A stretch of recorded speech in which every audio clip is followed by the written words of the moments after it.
नमस्कार दोस्तों, लाइव ज्ञान स्टडी में आपका स्वागत है। दानवीर कर्ण का प्रसंग। एक बार श्री कृष्ण भरी सभा में कर्ण की दानवीरता की प्रशंसा कर रहे थे।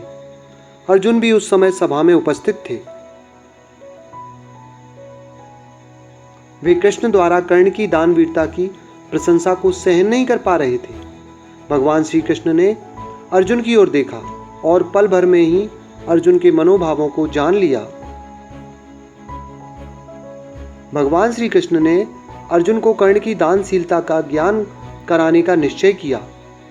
कुछ ही दिनों बाद नगर में एक ब्राह्मण की पत्नी का देवलोक गमन हो गया। ब्राह्मण अर्जुन के महल में गया और अर्जुन से विनती करते हुए कहा, हे धनंजय, मेरी पत्नी मर गई है। उसने मरते हुए अपनी आखिरी इच्छा जाहिर करते हुए कहा था कि मेरा दाह संस्कार चंदन की लकड़ियों से ही करना, इसलिए क्या आप मुझे चंदन की लकड़ियां दे सकते हैं? ब्राह्मण की बात सुनकर अर्जुन ने कहा, क्यों नहीं? और अर्जुन ने तत्काल कोषाध्यक्ष को तुरंत 25 मन चंदन की लकड़ियां देने की आज्ञा दी। परंतु उस दिन ना तो भंडार में और ना ही बाजार में चंदन की लकड़ियां उपस्थित थीं।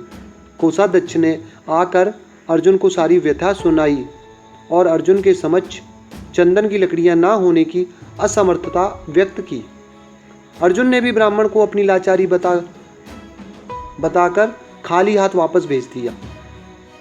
ब्राह्मण अब कर्ण के महल में पहुंचा और कर्ण से अपनी पत्नी की आखिरी इच्छा के अनुरूप चंदन की लकड़ियों की मांग की। कर्ण के समक्ष भी वही स्थिति थी। ना तो महल में और ना ही बाजार में कहीं चंदन की लकड़ियां उपस्थित नहीं थीं।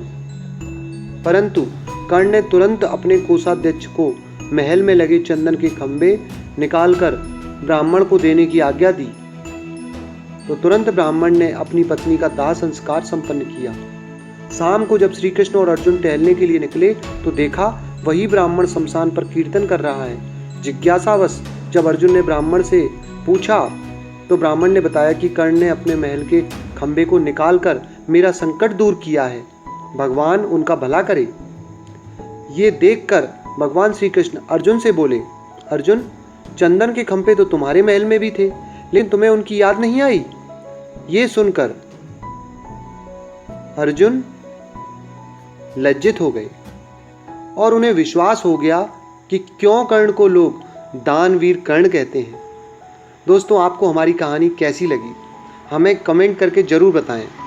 धन्यवाद दोस्तों। हमारी चैनल को सब्सक्राइब करें। धन्यवाद।